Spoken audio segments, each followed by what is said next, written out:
In this video, we are going to be talking about third declensions. Third declensions.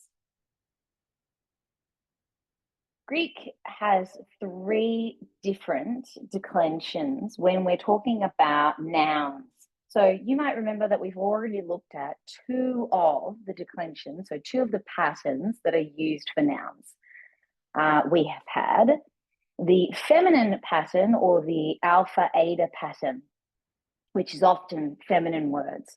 So you could have, for instance, words that end in an eta, like agape, and agape declines like this: agape, agapes, agape with an iota subscript, agapein, agapi, agapone, agapis, agapas. That is one of our first declension patterns. And a very similar first declension pattern is the words that end in alpha. So you've got heimera, heimeras, heimera with an iota subscript, heimeran, heimerai, heimeron, heimerais, heimeras. This is the alpha eta patterns and first declensions. Then you have your second declension, so the second pattern. And these are words that at the end of the stem, they have an omicron.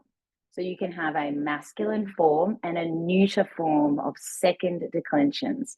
The masculine form goes logos, logu, logo, logon, logoi, logon, logoi, logois, logus. And then the neuter form is teknon, teknu, tekno, teknon, tekna, teknon, teknois, tekna.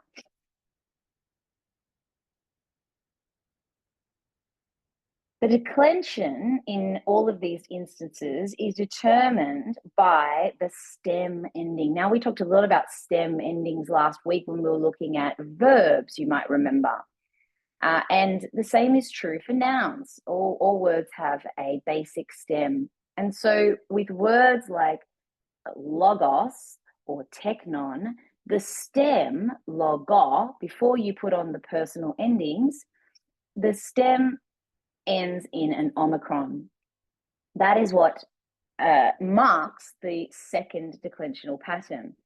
Whereas for the first declension, the end of the stem has this eta or this alpha. That's what determines it to be a first declension, the first pattern.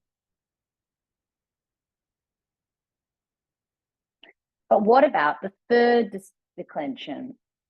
Well, what makes the third declension unique in Greek is that third declensions end with a consonant. So instead of having logos, which had an omicron at the end of the stem, or heimera, which had an alpha at the end of the stem, obviously both of these are vowels in the Greek, what makes the third declension unique is that they actually have consonants at the end of the stem as opposed to a vowel. And so because of that, the Greek declensional pattern has this as its own type of declensions, the third declensions. An example of a word that fits within the third declensional pattern is this word here, sarx. Sarx. And this word means flesh in Greek. The lexical form of this word is sarx. It's got a sigma, alpha, rho, and then a C at the end.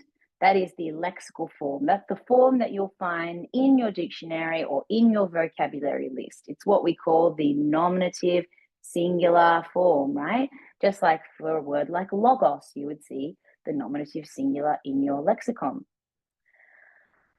But when you look at the word sarx, you can't quite see the stem of the word. The stem of this word is technically sark, sigma, alpha, rho, kappa. Sigma, alpha, rho, kappa. You would never see the word sark written anywhere. You'd never see this form written anywhere. But it is what sits underneath the word. Remember last week when we were talking about verbs and we were saying verbs can have roots, like lu is the root of the word luo, and then you can have different things that shoot off different stems that shoot off. And so you can have luo, the present. You can have luso, the future, etc. But the root of the word is lu, lambda, upsilon. We never see the word lu written anywhere because it always has our personal endings on the end when it's actually in use. The same is true of these third declension nouns. Technically, the root of this word, sarx, is sark with a kappa on the end.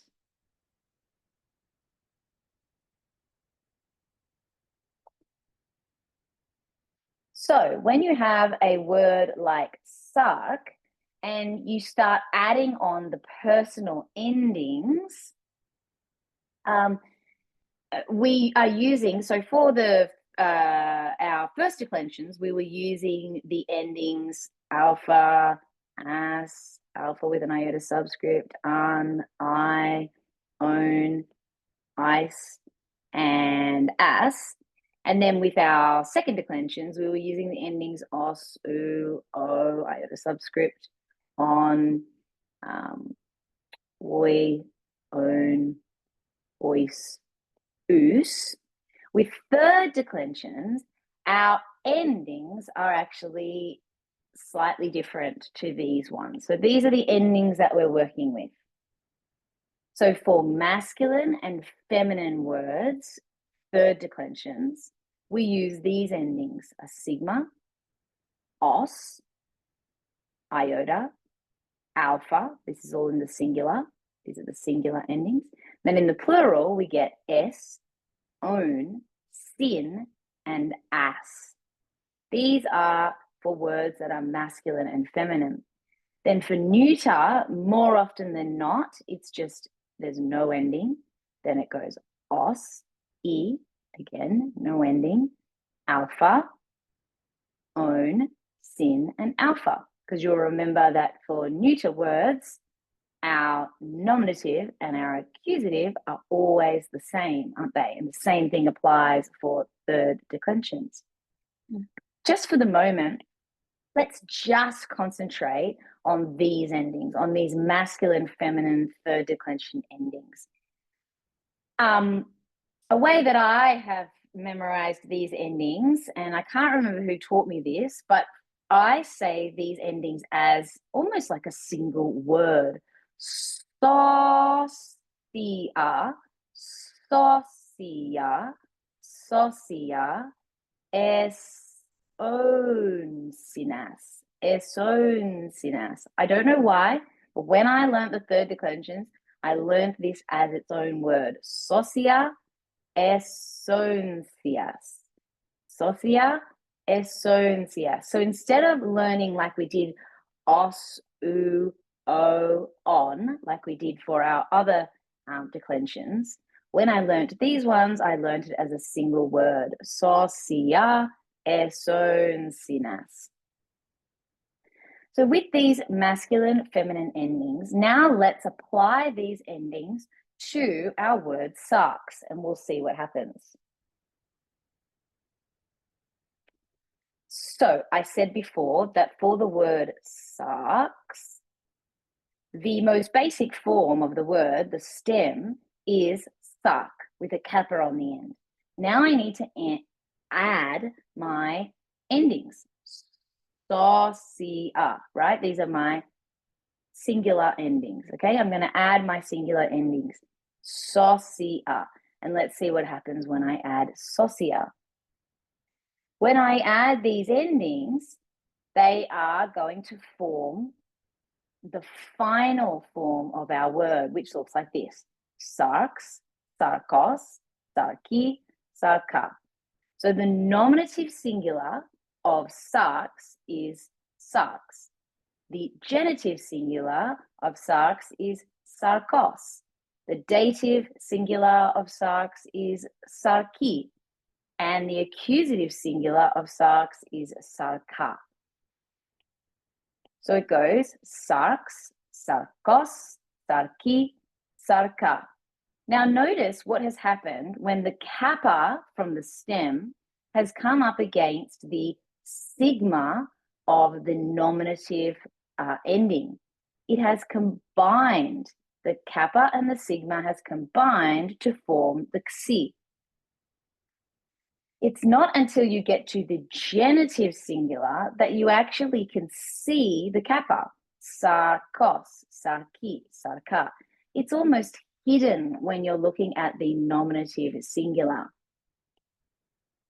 Of course, when we think about what's going on here, obviously the kappa and the sigma have joined together because we're dealing with something that we've talked a lot about the last few weeks, the square of stops.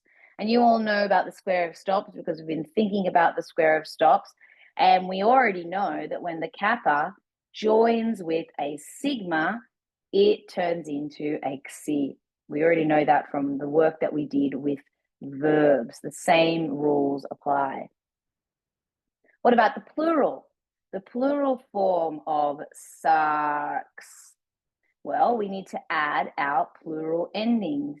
Eson sinas. Eson sinas. Here are our endings. Sark plus S is, oh, sorry, I've dropped out a letter. I don't know what's happened there. Sarks. It should be like that. Sarkes. Sarkes. Sark plus own is sarkone. Sark plus sin is sarksin. Notice again there, we've got the kappa coming up against a sigma, which means that we're dealing with square of stops and it becomes sarksin. Sark plus the as becomes sarkas. So this is what it looks like all together. This is a feminine third declension noun. Sarks. Sarks, sarkos, sarki, sarka. Sarkes, sarkone, sarksin, sarkas. So there are two instances, the nominative singular and the dative plural, when we are having to remember that the noun is being affected by the square of stops. And in both of these instances, kappa is colliding with a sigma and they are joining together to form a xi. Sarks, sarkos, sarki, sarka, sarks, sarkone, sarksin, sarkas. Now, in terms of meaning, this means just the same as what you would expect any noun to mean. The nominative form of sarks just means flesh. The genitive form, sarkos, of flesh. The dative form, to or by or in flesh. The accusative, sarka, flesh. Sarkes, this is plural, so it becomes fleshes. Sarkone becomes of fleshes. Sarksin, to or by fleshes, and then the accusative plural, sarkas, fleshes.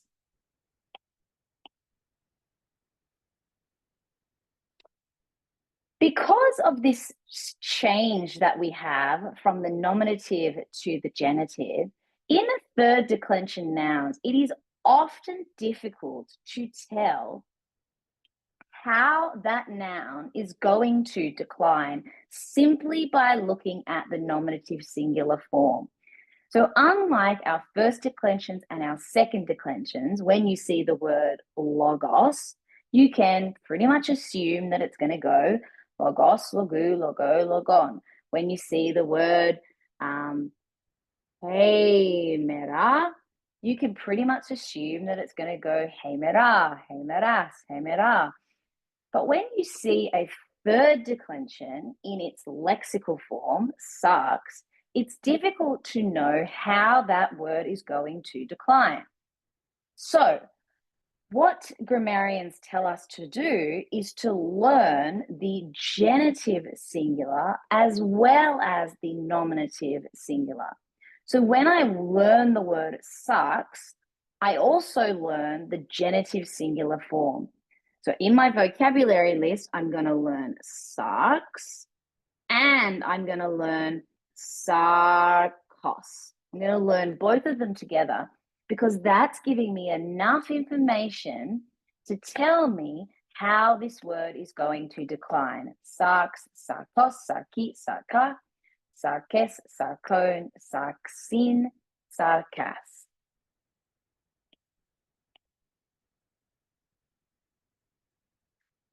Third declensions can be masculine, feminine, or neuter, just like other nouns. So we could have a masculine form, pater, a feminine form, sarx, or a neuter form, pneuma. 3 different words. All of these take different genders in the Greek. But there is nothing about the word pater or sarx or pneuma in and of itself that tells me that this is a masculine, a feminine, or a neuter word. So the other thing that we must do when we're learning one of these words is to not only learn the nominative form, sarx, the genitive form, sarkos, but we also must learn the article, hey. That is what is going to tell me that this is a feminine word. The ending is not going to tell me.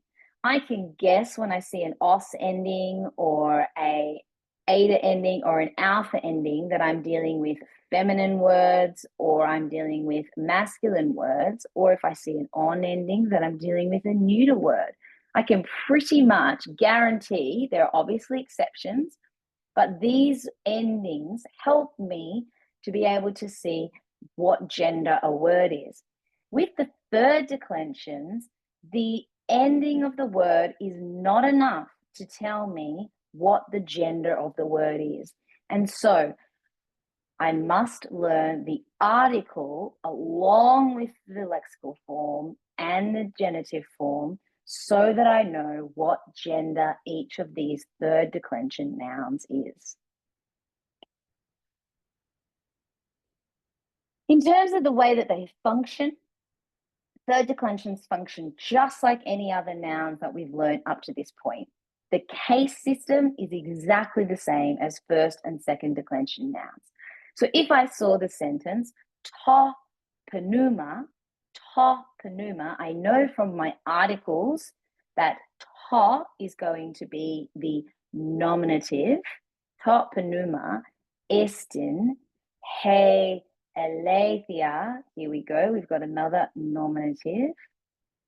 This one is nominative feminine, and this one is nominative neuter. And I've got this verb here, estin, which remember always acts as like a little bit like an equal sign, is the spirit, top pneuma, estin, is he althea, the truth.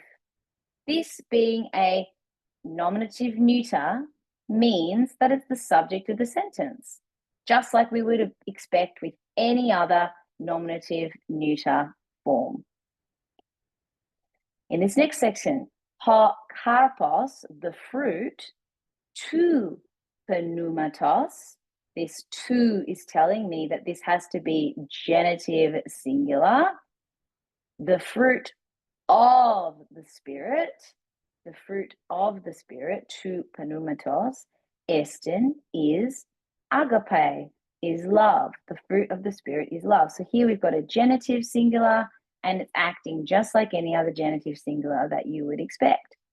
The next example, Apen, this is one of our secondarists, Apen, he said, entopneumati, in the spirit.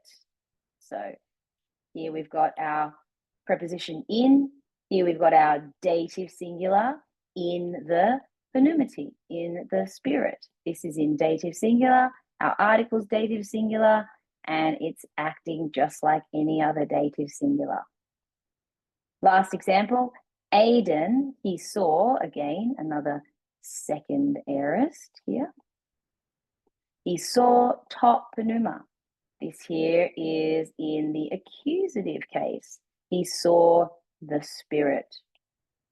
So as I said, in terms of function of the cases, they act exactly like any other noun. Nominative, genitive, dative, accusative. And they function just like any other nominative, genitive, dative, and accusative.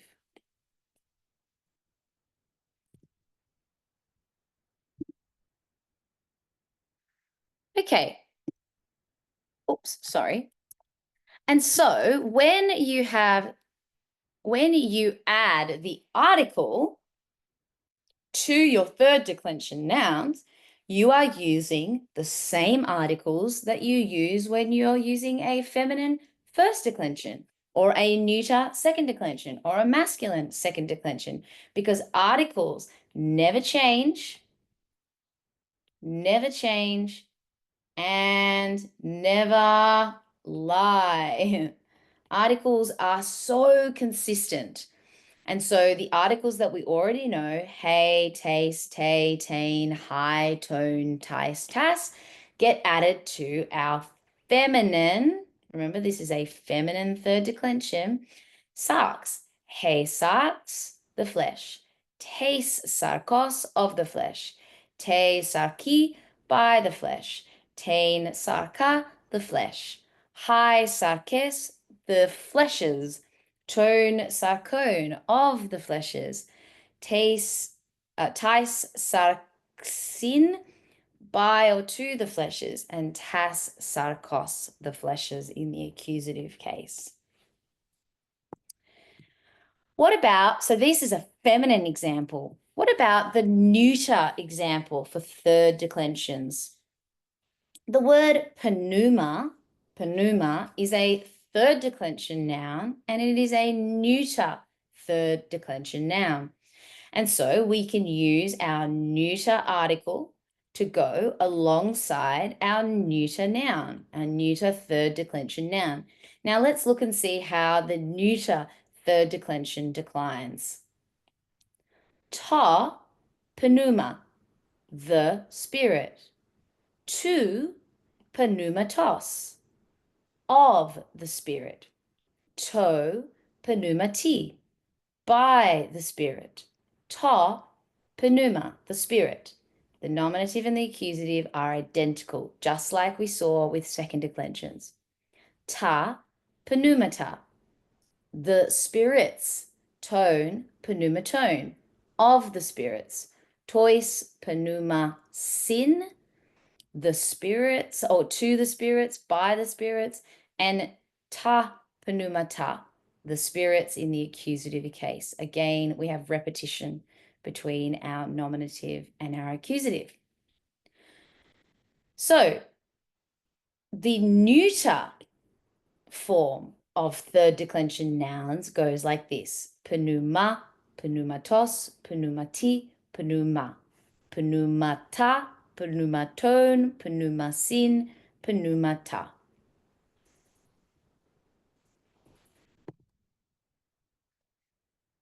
The same is true of another neuter third declension noun, the word onoma, which means name, onoma. Now, technically, the stem of the word onoma, or the stem of the word pneuma, which was the example we had just before, pneuma, the stem of both of these words technically has a tau on the end of it, onamat, onamat. But a tau cannot stand at the end of a word. So when we're in the nominative singular, you'll notice, if I go back one slide, there was no tau on the end of pneumat. We don't have a tau there. A tau can never stand on the end of a word. So it actually just drops off.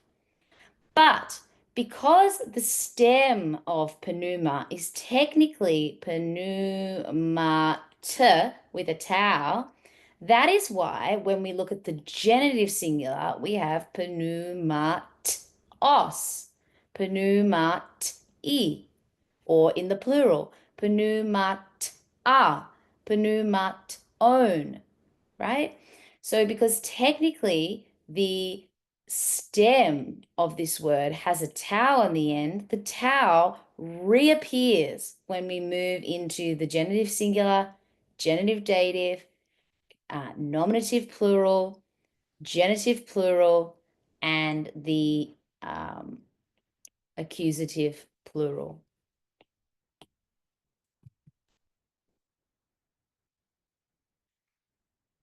This is why, again, we need to learn the nominative, which is our lexical form, pneuma, and our genitive, pneumatos, in order to remind ourselves that there's that tau there, pneumatos. Then it's quite easy to decline. Pneuma, pneumatos, pneumati, pneuma, pneumata, pneumatone, pneumasin, and pneumata. Now, one of the lovely things about neuter third declensions is that whenever you see a ma like this, when you see a ma at the end of a lexical, the lexical form of a word, then you know it must be a neuter. So even though I said to you before, when you see a third declension, it's very difficult to know what gender it is. One nice exception to that is words that end in ma, words that end in ma, like pneuma, onoma. These words, whenever you see the ma in the lexical form, you know that it's going to be a neuter, a third declension neuter. It can't be anything else. All right, so back to our endings. I said before that one of the ways that I was taught these endings was to learn the word socia, socia esonsinas. Socia esonsinas. Socia esoncias. Socia esoncias. Now, you are welcome to learn that as well, or to just learn a particular word, like, for instance, sarx. Sarx, sarcos, that's reminding me that it's a os. Sarki, sarka, sarkes, sarcone, sarxin. And then the last one I'll just put over here, sarcas. So you can either learn socia esonsinas or sarx, sarcos, sarki, sarka, sarkes, sarcone, sarxin, and sarcas. Now you'll notice here that in blue, I have put the masculine, feminine endings. That's the ones that we just learned. And then in red, I've got the neuter endings, because the neuter usually has no ending in the nominative singular or in the accusative singular. And then the nominative plural has an alpha and the accusative plural has an alpha. So the neuter endings are very similar to the feminine and the masculine endings, with the main difference being that in the nominative singular, the ending usually drops off, like we saw with onoma, right? Remember, onoma is technically onomat, and that tau drops off. So there's usually no ending for the nominative singular and the accusative singular. And then instead of s and as, we just have an alpha for the nominative plural and the nominative accusative.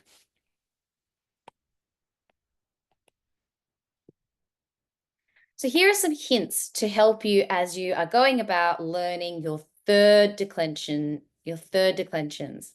The first thing to remember is that the stem of a third declension can be seen in the genitive form. So sarx, we can see the stem sark when we think about the genitive singular, sarkos. We also need to remember that the square of stops applies to the nominative singular and the dative plural form.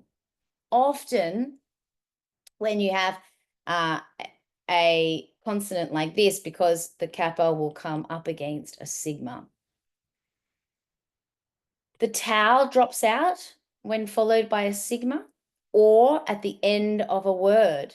So that's why onoma becomes onoma, onomatos, onomati, onoma, and then it becomes onomata, onomatone, onomasin, and onomata.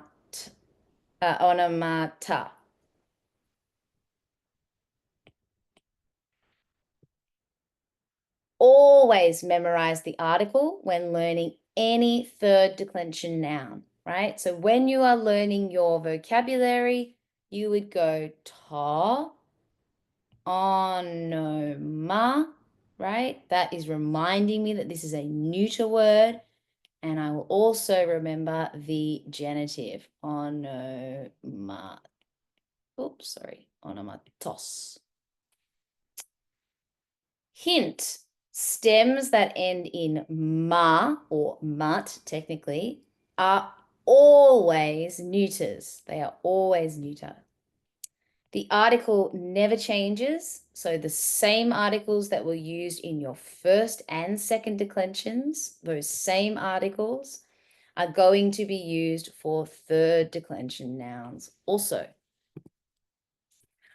Okay, let's pause one of the words from the exercises this week. This word here, mertri, comes from the word mer, mer, okay? Mer. And you'll notice that in your vocabulary list, it has hey, merter. That means I know this must be a feminine. And the genitive form is merter.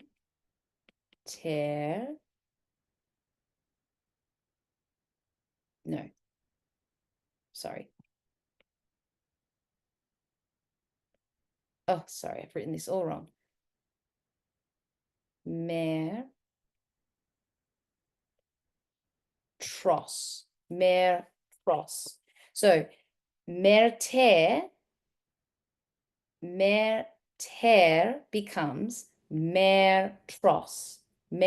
So part of the word actually abbreviates. So we lose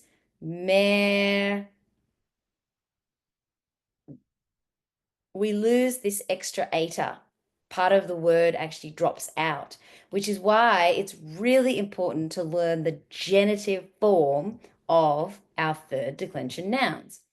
Okay, so if I've learned her mater becomes her mertros in the genitive, then I know that this must be a feminine third declension. And so it's going to follow the pattern that we learnt before.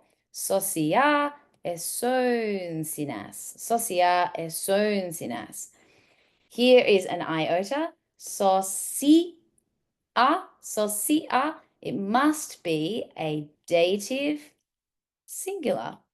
And how do we translate the dative singular? In or for or by or to a mother. In, for, by, to, or any of these different words can be used in your translation.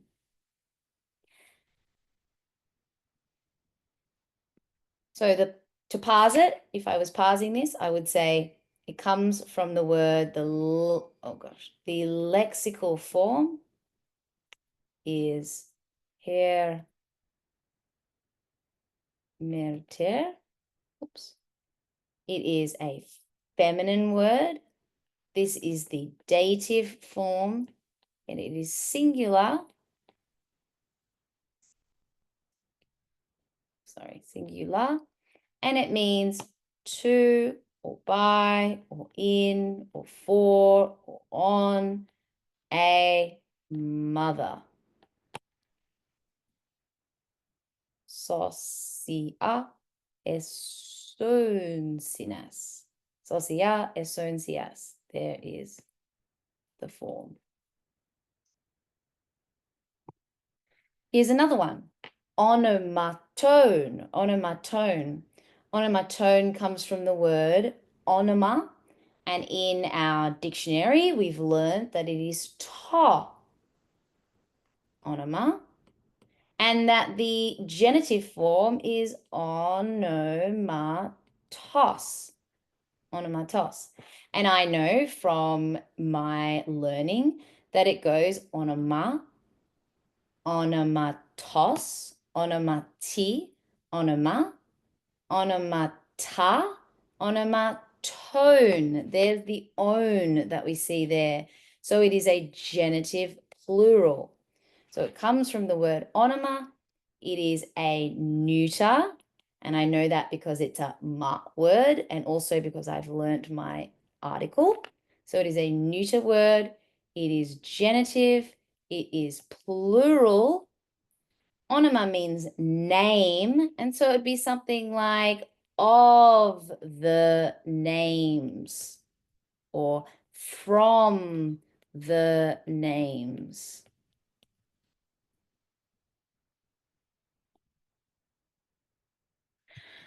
Have a go at doing some parsing of your third declensions. And then when we come back together, we'll do some translation together.